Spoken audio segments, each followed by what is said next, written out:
You're listening to The Full Blossom of the Evening, a podcast about David Lynch and Twin Peaks. I'm Indigo. And I'm Hillary. Listeners, we're going to tell it to you, and we're going to tell it to you straight. In this, our first episode, we're going to introduce ourselves, share our vision for this podcast, and discuss briefly why we love David Lynch and Twin Peaks so much. And I saw her glowing. I saw her smiling.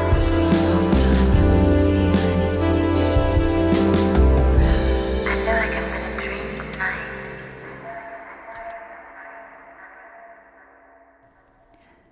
So our first order of business in this, our first episode, is to lay out our overview of our vision for this podcast. So a big thing for us is we really want to focus on the women of Twin Peaks. As women ourselves, we saw so much of the people that we know and love in these characters. And we wanted to make sure that there was a podcast that was trying to lift those voices and focus on everything that they go through and how strong they are and how resilient they are, because they're so incredible. They're such in-depth characters and beautiful, beautiful characters. So we wanted to make sure that there was a podcast dedicated to them. Absolutely. Another thing I think we're both really interested in when it comes to Twin Peaks and David Lynch's work are small details in depth. We love to look at all of the little signs. Yes. So this is not going to be the kind of podcast that's like an episode by episode watch along podcast. Mm-mm. There are a lot of good ones out there already that you should definitely listen to. Yes. But this one won't be that. It's also not going to be spoiler free. That's true. We can't help it. We can't help it. Yes. Make sure you have seen it all before you come here. Also, we won't be in the service of a grand theory here. Do you think that's fair to say? Yeah. The thing is, we are just deep lovers of Twin Peaks, and part of the thing that we love so much about it is really the mystery of it. Right. We like having it a little open-ended. We like that there's so many ways that people can interpret it. That's the beauty of the community that surrounds Twin Peaks. So well said. So we plan to focus on, in addition to what Indigo outlined with the women characters, we're going to focus on motifs, allusions, and resonances in Twin Peaks and across David Lynch's work. Because, we love Twin Peaks, don't get us wrong, but there's also so much more in the Lynchian universe that we can't shy away from. There's just too much good stuff. So when we talk about motifs, some of the examples we have so far are things like, electricity, curtains, women in trouble. If you've seen any of his work, those are probably going to jump out to you. We're also going to talk a lot about allusions. Now, an allusion is a deliberate, intentional reference to another text or work. Like, for example, the little girl who lives down the lane, mentioned twice in The Return, refers to a 1974 novel that was made into a film in 1976. We're also going to focus on resonances. We're using this word to signify the echoes of other works and art in Twin Peaks and Lynch's work. We'll break this down further into resonances that are tangible and resonances that are uncanny. So a tangible resonance is the name we have chosen to give to those echoes that seem to come from texts or works that Lynch has publicly spoken about. Do you have an example? Yeah, so a big one that we are pretty focused on is Good Times on Our Street. It's a 1940s children's reader, and Lynch has spoken about it as a memory from his own childhood, and he's done this in several interviews and in books. It's all over Blue Velvet, and there's a bit of it in Twin Peaks too. The other kind of resonance that we'll talk about on this podcast are uncanny resonances. No, this is another thing we've made up. But an uncanny resonance is the name that we're giving to echoes from texts or works that don't have a documented basis that we're aware of, but have deeply interesting connections nonetheless. Yeah, a big one for me personally is when I was reading In Cold Blood, I could not separate it from Twin Peaks. Really, truly, if you really look at it, Nancy is so much like Laura. And when we lose her and we see how it affects her friends and her boyfriend and her community, it gave me chills, especially if we consider that this is a true crime situation as well. She's a real life Laura. So we're so excited to talk about that. That's an upcoming episode. It's a big one. For sure. Truman Capote's In Cold Blood. We don't plan with these uncanny resonances to just, wildly speculate for its own sake.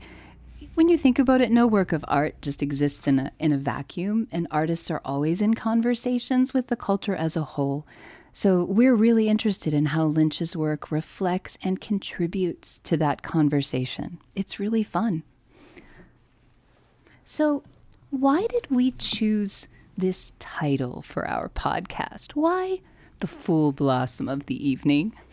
Well, since we want so much to focus on the women of Twin Peaks, we had been sort of mulling over, like, let's talk about these women. Let's talk about, all of the ways that they really shine. And we wanted to make sure that the title was clear about these intentions.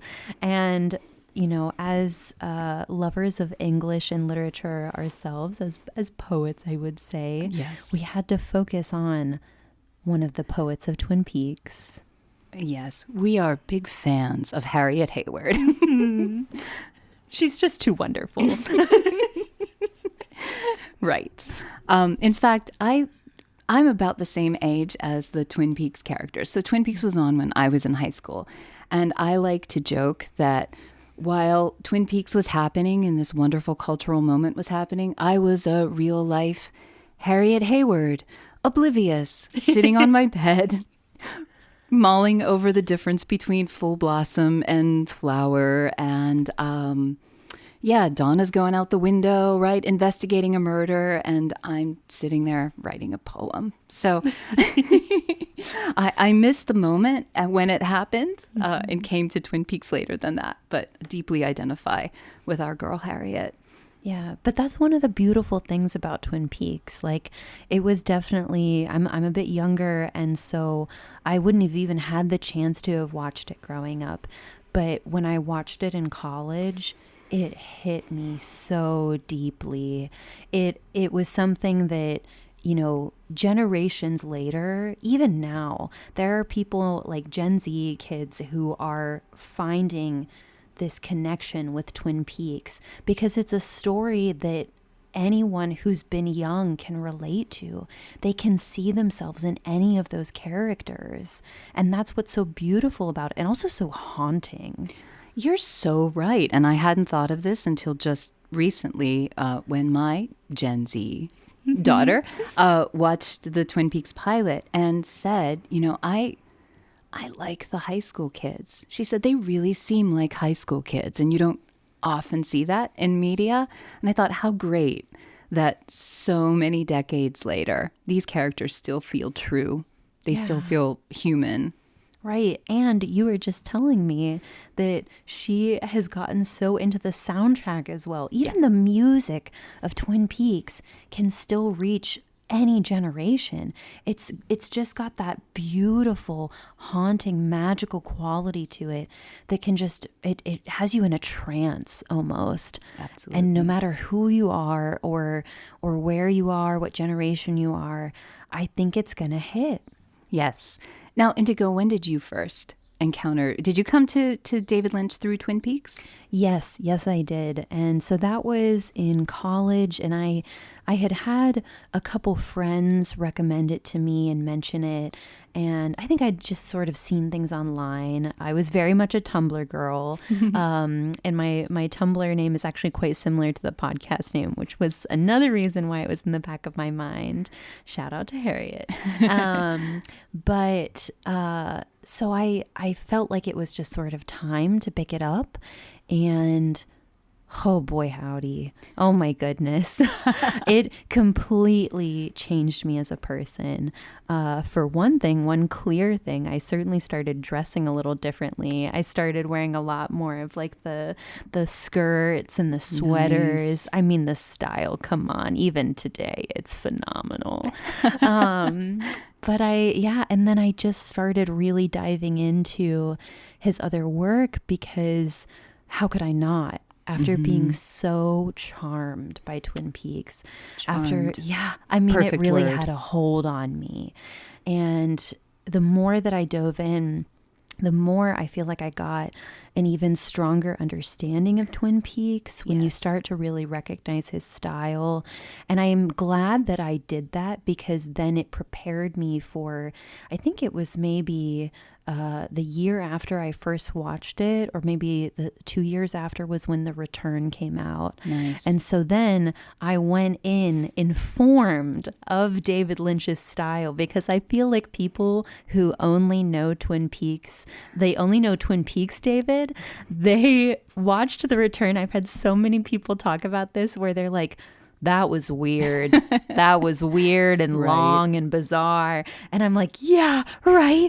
Wasn't it? That's long David. enough. I know. I'm like, give me 10 more hours. And they're like, what? And I'm like, you need to watch like Inland Empire and then we can talk. For sure. But how about you, Hillary? I mean, I came late to Twin Peaks, like I said, not watching it, not missing the opportunity to see it when it was on television. And I think, in my defense, television wasn't great Yeah. in the late 80s, early 90s. And I also hated advertising. So it was hard. I didn't really get into TV until the prestige TV era and streaming, where I didn't have to watch a million ads. But Fair. I think that I really enjoyed Twin Peaks from the beginning, but it was episode 3. It was, Zen and the Art to Catch a Killer. Is that the title of it? The rock throwing, I think so. the first appearance of the Red Room, Yes. Audrey's dance. And after that episode ended, I turned to my partner and said, I feel like my consciousness has been altered. I feel like I'm on some sort of drug right now. Yeah. I was walking around my house after watching that episode, not seeing things the same way. And I'm not Yeah. trying to be dramatic. It was really, truly yeah. such, and I never experienced that from a television show before. Beautiful music, some kind of other really transporting artistic experience, sure, but not television. And so after that, I was hooked. I was 100% all in, just buzzed through the rest of the original series and Fire Walk with Me. And after I watched The Return, I was a goner. Yeah. I couldn't stop talking about it. And then I said, I've got it. Other people must be talking about this. I've got to find who else is talking about Twin Peaks and The Return. And that's when I started searching for podcasts, actually. And it was John Bernardi's podcast, the Blue Rose Task Force was the first one I started listening to. And then, of course, I went down all the podcasts and really, really enjoyed them. And for years have just been enjoying other people's discussions. And you and I have great discussions about Twin Yes. Peaks and David Lynch. And so I think we're just really excited to join that conversation that's been going on. Yeah, I think so. I think we've had plenty of times where we sat down and we were brainstorming, and then afterwards we would say to each other, oh shoot, we should have just been recording the whole time because that was really good. We came up with some really good stuff there. But I think that we've got things a little more organized than that. So Yes. we are really so excited to share with you, dear readers and listeners. I don't know. I went for the readers, but the 'Cause listeners we're both is a little writers. more- yeah.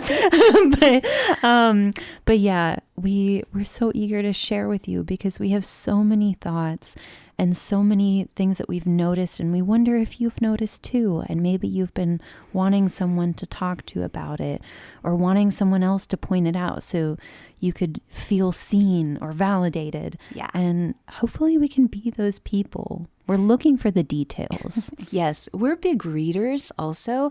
And so I think that we both like to approach Twin Peaks and David Lynch through the book house in a way. Yes, 100%. For example, our first topic episode that we're planning is Lolita.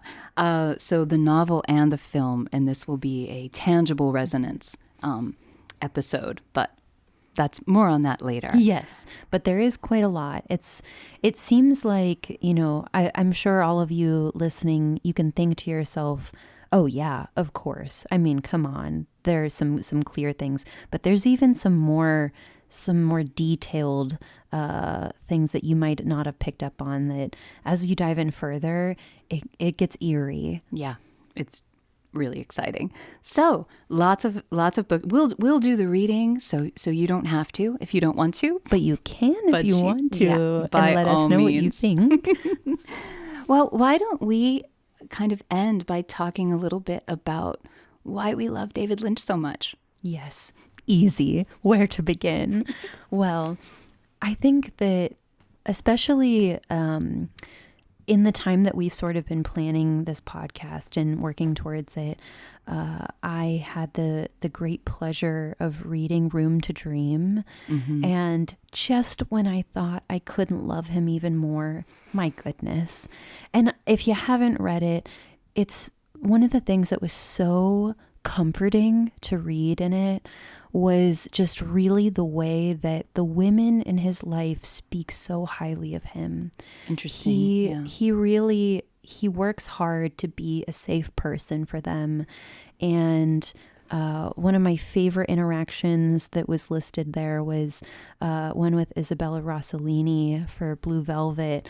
I forget if it was like a costume designer person or a producer or something had made some comment about her weight. And David, she confronted David about it because she was like, well, what do you think? And he was like, don't you dare lose a pound. You're perfect the way you are, or something like that. And my heart melted. It's just really, the more and more you read about the ways that he has been one of the few good men in this industry, it makes you love him even more. Like, because really, I'd already been so smitten with his work, really just so charmed by it and just awestruck. And I've just found it to be so beautiful. And we've talked a bit about it, Hillary and I, that it feels like you're watching a dream that you've had and you never really knew how to put it into words. Yes. It's like he just finds this way to sort of tap into your brain. So there are so many times where I've watched his films and just found myself crying because it just feels like I'm being seen and being recognized. And so I already had such a deep attachment to his work in that way. But I feel like after reading Room to Dream and also just, diving into, more of his history in other ways and things like that through other books and articles, it's just been also such a relief to see that, I think he works very hard to be a good person. I think one thing that's also kind of fun and special is Hillary and I both practice transcendental meditation. Yes, we do. And we love it. And it's something that David speaks about a lot. And I think that it really shows. I think it's really made an impact on him. And I think that it's such a beautiful practice. And yeah, maybe it's just got to be all that enlightenment. I don't know. I love that. I love that. And I really love how you answered that question by talking about him as a person just now. It's really neat. Yeah. And I think that transcendence is one of the motifs we might be looking at in the future. Oh, 100%. In the work of David Lynch, for sure.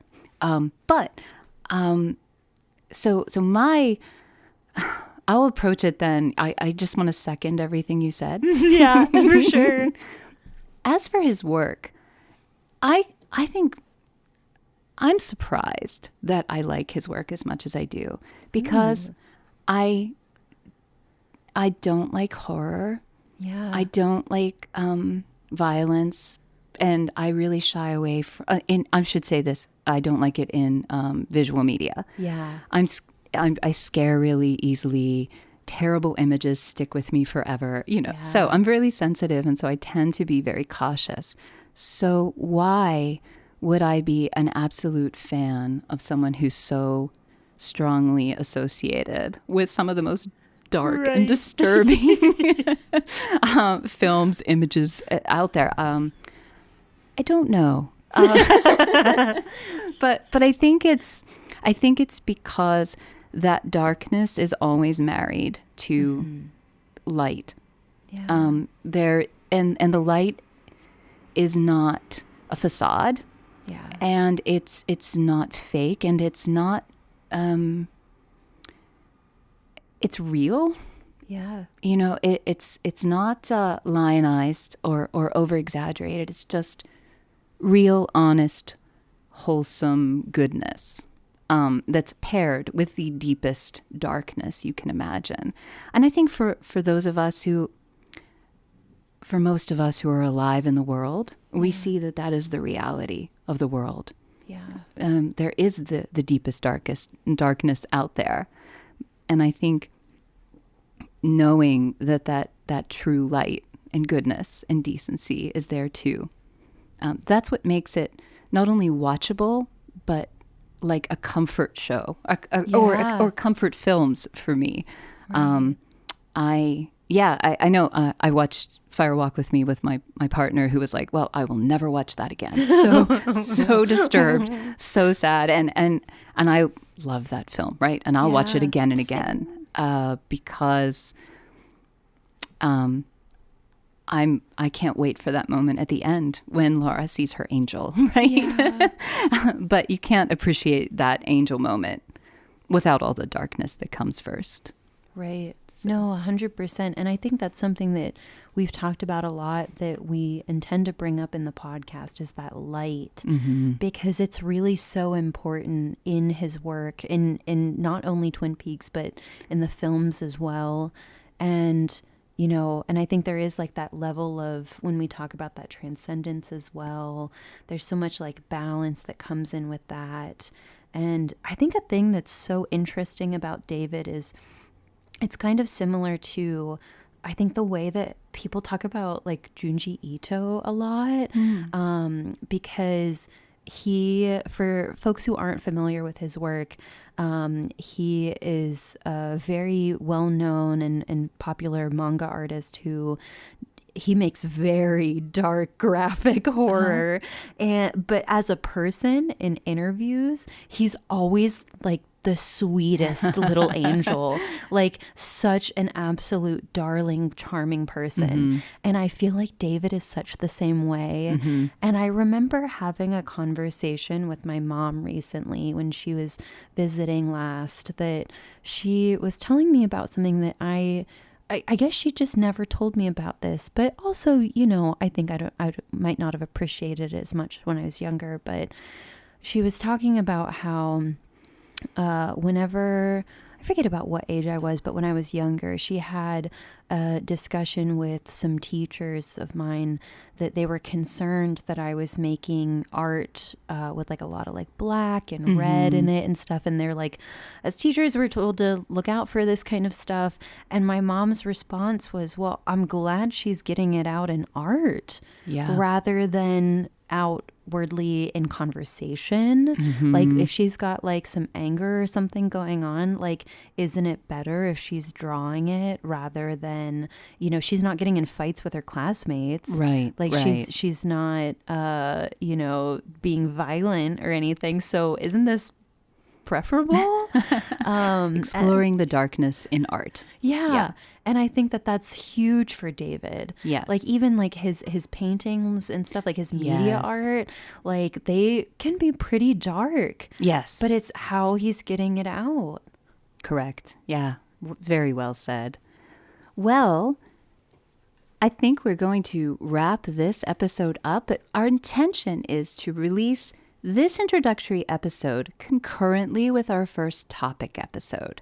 Yes, so you don't have to wait. You don't have to wait so patiently by the laptop or phone or whatever for the next episode. So we hope you've been convinced to join us for that episode where we will talk about Lolita, the book, the novel, and Laura Palmer. Yes, indeed. Thank you for joining us, and we'll see you next time. We sure will. Bye. Goodbye.